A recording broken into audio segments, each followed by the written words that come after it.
barumsa arreeffamteeti ayyoon gammadeeti jaalaan abdiin sabaa tumure barumsa arreeffameera abboon gammadeera baga gammadanii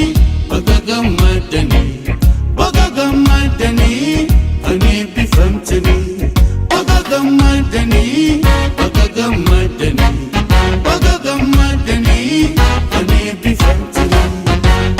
isini abdinka hayunga Afrika isini abdinka hayunga Afrika isini abdinka hayunga Afrika isini abdinka hayunga Afrika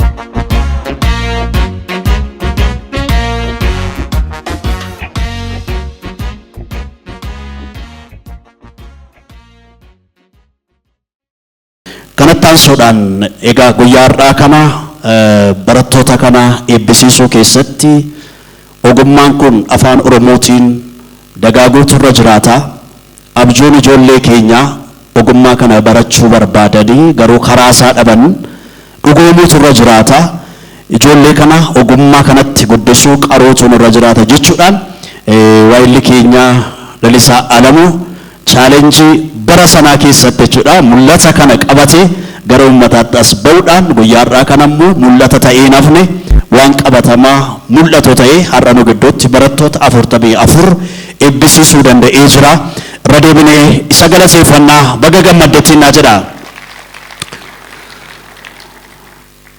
amma isan gara kanatti afeera waa'ee dhaabbata kana waan jedhu qaba egereen dhaabbata kanaa maal ta'uu qaba asa jedhu ergaa gabaabaa dabarsaa barattootanis baga gammaddan jechuun ergaa akka nu dabarsu gara kanattan isa afeera Lalisaa hamileedhaan afeera gara kanatti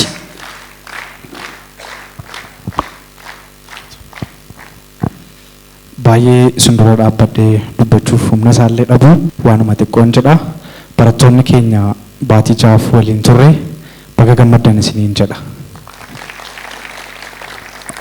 tole namni tokko beekumsa ganna 80 argachuuf dirqama waggaa 5 mooraa yuunivarsiitii keessa taa'uun qabdan garuu haalonni jiran akka jiranitti ta'e waan gudunfachuu qabdan gudunfachuu qabdu jechuun nuuf chaalenjii isa ture isiniifis chaalenjii ta'uun qabu jennee hidhannee itti galle nuti muummee injiineriirraa gara joornaalizimiitti baqanne warri itti baqachuu keenya simattan yoo hamilee nuuf laattan nutti tola. Eda namichi tokko joornaalizimii yookaan injiineringii jedhee feesbuuk irratti yeroo nu arrabsu argeen ture nuuf gaariidha. Nuti waan jiraachuu fi barbaannuuf dhaloota jiraatuudha malee dirqama nutti kenname fe'annee namoota jiraatu miti. Kanaaf muummee injiinerii barannee iskoolaariidhaan immoo joornaalizimii barannee sayyuu dhaabbata alaatiin lammata tireeningii garaagaraatii fudhannee gara kanatti akka madaqnu taane yeroo Amboo yuunivarsiitii baradhu muummeen joornaalizimii dhaabbata dhuunfaa dhibuun Amboo Finfinnee gidduu deddeebinee akka joornaalizimii barachuu fedhii qabnu dhugoomsuun nu taasise.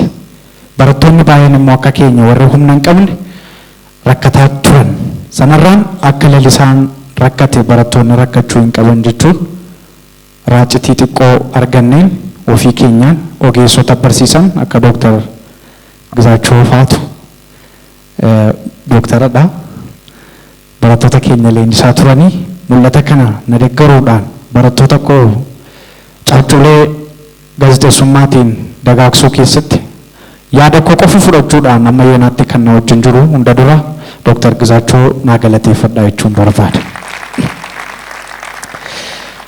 Asaattiin kallattiidhaan galee kabajamoo obbo Isaayyaas Hordofaa ulfaataa namoota addatti kabajnuu fi jaallannu akkasuma immoo gaazexeessaa Buleessa obbo Warquu Gaaddisaa pirezidaantii Waldaa Macaaf Tuulamaa obbo Dirribii Damisee akkasuma pirezidaantii Waldaa Gaazexeessitoota Oromiyaa gaazexeessaa Najiib Jamaal ogeessa kominikeeshinii akkasuma dhaabbilee gurguddoo kan hojjetan hiriyoonni koo ogeessonni garaagaraa namni maqaa keessan waamuuf akkasuma dagadhuuf hin daganne hunduu kan asirratti argamtan kabaja guddaan onnee korraan isin galateeffachuu barbaada. Naa galatoomaan jedha.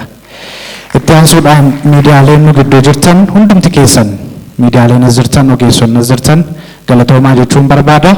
Nuti amma dandeenyu waa gudunfina amma dandeenyu karaa soqna jennee kaane. Karaan kun immoo akka afaan Oromootti giddu gala leenjii gaazexeessummaa dhaabbilee barattoota leenjisan qofa osoo hin taane waan ogummaa irratti kan gorsan waan miidiyaa irratti kan gorsan nurra darbanii afaan Oromootiin miidiyaan dachaa ce'ee jira. Dachaa kana immoo gaara addunyaatti mul'atu taasisuudhaaf ogeessota hunda waliin hojjenna jennee kaane. Kan immoo milkeessuudhaaf qaama hunda waliin hojjechuu irratti jirra. Har'a kana sitti walitti qabneef barattoota keenya eebbisiisuu qofa miti. Imalli nuti adeemuuf kaane imala dheeraadha. Har'a gaazexeessitoota buleessotaaf isintu karaa kana bane isintu karaa kana saaqe kan ittiin jennu namoota nu gidduu jiran galateeffachuuf as jirra. Warra irra leenjisaa jirru saayinsiin irra leenjisaa jirru karaa inni ittiin as nutti madaqe ogeessota gurguddoo nu dura jirantu jira. Karaa isaan baasan nutis fullaasuudhaaf isaan galateeffachuuf as jirra. Inni lammataa barattoonni keenya callisanii kilaasii seenanii kan baratan qofa miti. Nuti tiyoorii qofa hin barsiisu. Fuuldura kaameraatti maal godhu nama duratti maal godhu isa jedhu leenjisna. Saniin ammoo miidiyaan akkamitti hojjetama kan jedhu piroojeektii eebbaa mataa isaanii qabatanii jiru.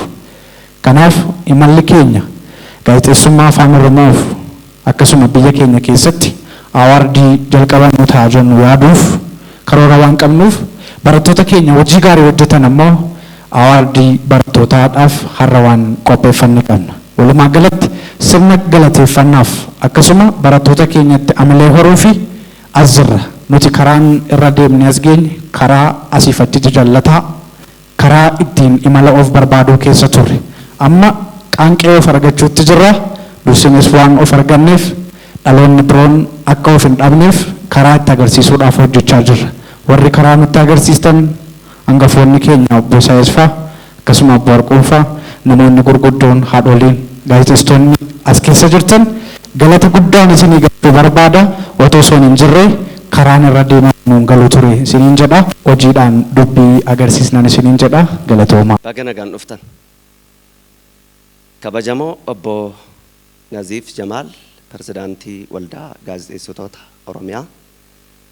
Kabajamoo obbo Darribii Damusee hundeessaa waldaa Maccaa fi Tuulamaa. Kabajamoo obbo Lalisaa Alamuu hundeessaa fi gaazexeessaa Dream Journalism Center and Media. Kabajamtoota keessummoota guyyaa har'aa, kabajamtoota abbootii gadaa, kabajamtoota maatii barattootaa, kabajamtoota hirmaattota sagantaa kanaa kaabaaf kibbaa waamicha keenya dhageessanii kabajanii asitti argamuu keessaniif galatoomaa baga nagaan dhuftan jechuun barbaada. Dream Journalism Center and Media hundeeffama isaarraa jalqabee dhaabbata hojiiwwan adda addaa fakkeenyummaa qabu afaan Oromootiin saba kanaaf hojjete ta'uusaa isinii mirkaneessuun barbaada. Itti dabaluudhaan barattoota ji'a jahaaf eebbaaf qopheesse kan barattoonnis chaalenjiiwwan adda addaa hundumaa danda'atanii guyyaa har'aa ga'anii jiru. Barattoonni Dream Journalism Center gosa garaagaraatiin sagantaa idileetiin sagantaa wiikendiitiin akkasumas kilaasii addaa yookiin ispeeshaal kilaasiidhaan eebba kanaaf geessan maatiin keessanis isinis baga gammaddan jechuun barbaada. Egaan kabajamtoonni ayyoonni miidiyaa addana keessa jirtan waamicha keenya fudhattanii asitti argamtan kun kaayyoon hundeeffama dhaabbata keenyaa yookiis dhaabbata Dream kaayyoo aartii Oromoo yookiis ogummaa gaazexeessummaa sadarkaa idil addunyaatti ol kaasuurra darbee ijoolleewwan ogummaa kanatti madaquu barbaadan fedha qaban gara kanatti madaqsuudhaan miidiyaa Oromoo bal'isuudha. Kanaaf miidiyaan kun kan hundeeffame ji'a 8 kan hin caalle yoo ta'e illee hojiiwwan inni amma asitti barattoota sadarkaadhaan jiran eebbisiisee sadarkaa gosa garaagaraa gulantaa adda addaatiin barattoota 40 eebbaaf qaqqabsiisuun isaa waan guddaatti fudhannee jirra jechuudha akka boordii dhaabbata kanaatti. Itti dabaluudhaan dhaabbanni kun kaayyoo inni hundaa'eef akkuma duratti kaase dhaabbilee miidiyaatiif leenjiiwwan adda addaa kennu ogeeyyota miidiyaa adda addaatiif dhalattoota mul'ata miidiyaa qaban sadarkaa addunyaatti ol kaasuudhaaf dhaabbata hundeeffame jechuudha. Kanumarraa ka'uudhaan baay'ee namni kabajnu baay'ee namni jaallannu obboleessi keenya Lalisaa Alamuu hundeessaan dhaabbata kana hundeessuu keessatti halkaniif guyyaatu hin jenne beelaaf dheebuutu hin jenne chaalenjiiwwan hundumaa danda'ee ummata Oromootiif ani jira jechuudhaan dhaabbata kana hundeessuu isaatiif ammallee irra deebitanii akka naa galateeffattan hin barbaada. Walumaa galatti haasaa baay'een godhu hangafoota baay'eetu nu dura jira. Gameeyyii miidiyaa baay'eetu fuula koo duratti argama. Namoota miidiyaadhaaf afaan keenyaan akka dubbannu afaan Oromootiin mana keenya teenyee akka sagaleedhaan akka dhaggeeffannuuf miidiyaatti namoota aarsaa kaffalan namoota muuxannoo gurguddaa qaban baay'ee addana keessatti affeeramanii jiru waan ta'eef kanaaf walumaa galatti dhaabbanni keenya dhaabbata mul'ata guddaa qabuudha. Dhaabbata fuula duratti illee hojiiwwan babal'aa dhimma leenjii irratti kennu akkasumas Dream Journalism Center leenjii irra qaxxaamuree miidiyaa mataasaa chaayinaalii akka godhatuuf karoorsinee hojjetaa jirra. Kanammoo ogeeyyii miidiyaa addana jirtan kanatu nu deggara. Kanaaf mul'anni keenya miidiyaa biyya keessaa biyya alaatiin walitti hidhannee mul'ata isaa bal'isnee ogeeyyii ummata keenyaaf miidiyaa afaan keenyaan kanaan dura agattiin arrabsamuutti afaan Oromoo sa'a tokko daqiiqaa 30 dhaggeeffatamaa ture har'a chaayinaalii sa'aatii 24tti guddatee jira jechuudha. Miidiyaan keenya mul'ata kana ammallee itti bal'isee hojjechuudhaaf gahee isaa irraa raawwata jechuun barbaada. Ammas irra deebi'ee maatiin barattoonni baga gammaddan jechuun barbaada. Itti aansuudhaan keessummoonni keenyas waamicha keenya kabajanii waan dhuftaniif ulfaadhaa galatoomaa isiniin jechuun barbaada.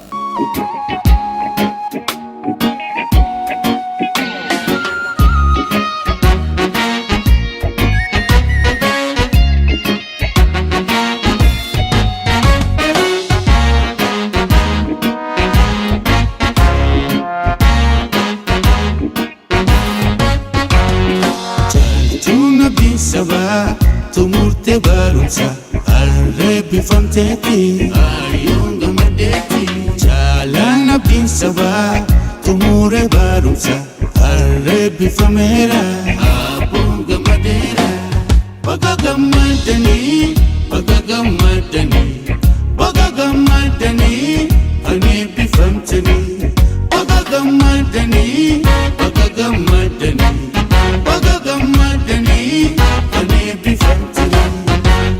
Isini abdinka hayunga Afrika Isini abdinka hayunga Afrika Isini abdinka hayunga Afrika Isini abdinka hayunga Afrika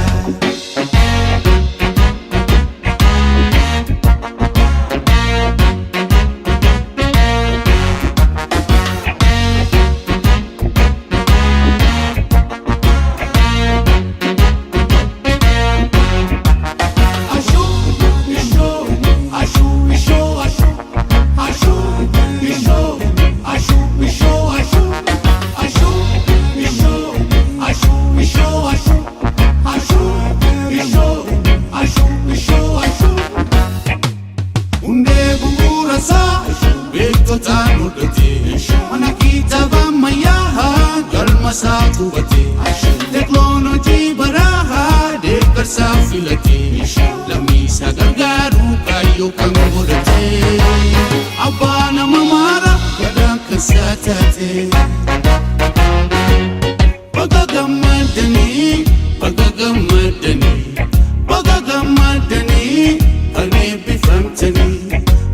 gammadani, baga gammadani, baga gammadani, ani bifamtani. Jaltuna bisaba, tumurte barumsa, arre bifamteti, ayon gammadeti. Jalana bisaba, tumure barumsa, arre bifamera, abon gammadera. Baga gammadani, baga gammadani, baga gammadani, ani bifamtani. Baga gammadani, baga gammadani, baga gammadani, ani bifamtani. Isini abdinka, ayunga fafrika. Isini abdinka, ayunga fafrika. Isini abdinka,